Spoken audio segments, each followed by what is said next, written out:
Homosexuality एक बहुत ही sensitive topic है और इस टॉपिक को समझने के लिए आपको काफी टॉलरेंस चाहिए होती है जो आजकल के दौर में नहीं है। लेकिन अगर मेडिकली देखा जाए तो होमोसेक्सुअलिटी को पहले एक मेंटल इलनेस समझा जाता था, लेकिन अब नहीं समझा जाता। इसके अलावा अगर बायोलॉजिकली देखा जाए तो इंसान का मकसद होता है रिप्रोड्यूस करना, अपनी नस्ल बढ़ाना, लेकिन ऑब्वियसली होमोसेक्सुअलिटी में पॉसिबल नहीं है। और इसके अलावा अगर इस्लामी एतबार से देखा जाए तो इस चीज को बहुत बुरा समझा जाता है। सो मच मुझे इंटेलिजेंट बोलने के लिए। वैसे आपको पता है इंटेलिजेंस की कितनी टाइप्स होती हैं? और छड्डो जी मरस्ताना, इंटेलिजेंस की दो टाइप्स होती हैं, book smart and street smart. Book smart को मेजर करने के लिए हम IQ चेक करते हैं यानी इंटेलिजेंस कोशेंट, और स्ट्रीट स्मार्ट को चेक करने के लिए हम EQ चेक करते हैं यानी इमोशनल कोशेंट। यानी सिर्फ किताबा रटनार को इंटेलिजेंट नहीं होता। पूछा हमारे राइट हैंड में ज्यादा स्ट्रेंथ क्यों होती है? और छड्डो जी मरस्ताना, वो इसलिए कि हमारा राइट हैंड डोमिनेंट है। हमें बचपन से सिखाया जाता है कि सब काम राइट हैंड से करना है, लिखना राइट हैंड से है, खाना राइट हैंड से, पीना राइट हैंड से है। इसकी वजह से जो हमारे राइट हैंड का कंट्रोल होता है वो हमारे लेफ्ट हैंड से ज्यादा होता है, और इसी की वजह से जो ज्यादा ग्रिप होती है और स्ट्रेंथ होती है वो हमारी राइट साइड पे होती है। लोग मुझसे इंस्टाग्राम पे पूछ रहे हैं कि होमोसेक्सुअलिटी के बारे में मेरा स्टैंस क्या है। तो मेरा कोई स्टैंस नहीं है, मैं न्यूट्रल हूँ। मैं खुद एक गुनहगार इंसान हूँ और मेरे पास इतना वक्त नहीं होता कि मैं किसी दूसरे इंसान के अमाल या एक्शंस को जज करूँ। वो अल्लाह की जात खुद करेगी।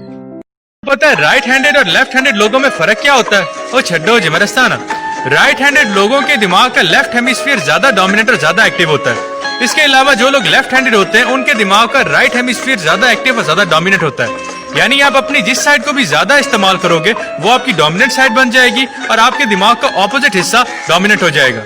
इसके अलावा एक छोटा सा मैसेज, पहले गल नू सुनिया करो, फिर गल नू समझा करो, ते फिर बंदे नू गलत आख्या करो। आपको पता है एक वेटरनरी क्या होता है? और छड्डो जी मरस्ताना, वेटरनरी जानवरों के डॉक्टर को कहते हैं। इस शोबे का ताल्लुक जानवरों की देखभाल और उनके इलाज से होता है। अगर आपने कोई अपना पेट रखा हुआ है जैसे परिंदा, डॉग या कैट, तो उनका इलाज भी एक वेटरनरी करेगा।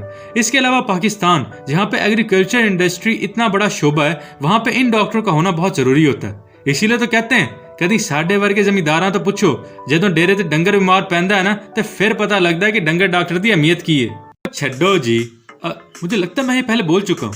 आपको कभी ऐसा एहसास हुआ कि आप जो काम कर रहे हो वो पहले कर चुके हो?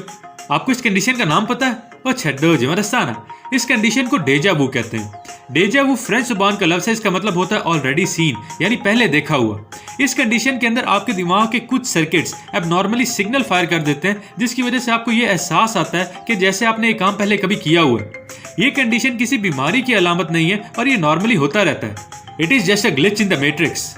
आपको पता है स्लीप पैरालिसिस क्या होता है? ओ छड्डो जी मरस्ताना, स्लीप पैरालिसिस एक ऐसी कंडीशन है जिसमें इंसान जब नींद से उठता है तो अपनी बॉडी को मूव नहीं कर पाता। नॉर्मली जब हम नींद से उठते हैं तो एक छोटा सा ट्रांजिशन पीरियड होता है जिसमें इंसान की पूरी बॉडी जाग रही होती है।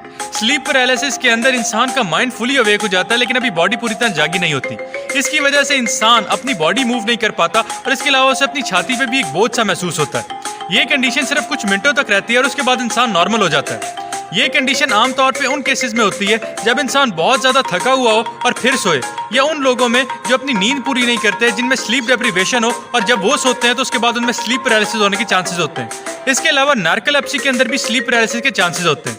आम जुबान में लोग इसे परी का आना समझते हैं और पीर फकीरों के पीछे भागना शुरू कर देते हैं। इसीलिए तो कहते हैं बजाय पीरा फकीरा तो तवीद करवान दे, किसी डॉक्टर को लो इलाज करवाओ। एक्चुअली अकाउंट को वेरीफाइड करवाने के लिए आपको कोई ट्रेंड बनाना पड़ता है और वायरल होना पड़ता है। मेरी वीडियोस के ऊपर लिपसिंग करना मुश्किल होता है, इसीलिए अक्सर लोग सिर्फ डुएट और स्टिच ही कर सकते हैं। लेकिन आगे चल के कोई छड्डो जी का ट्रेंड बनाते हैं, देखते हैं कितने लोग फॉलो करते हैं।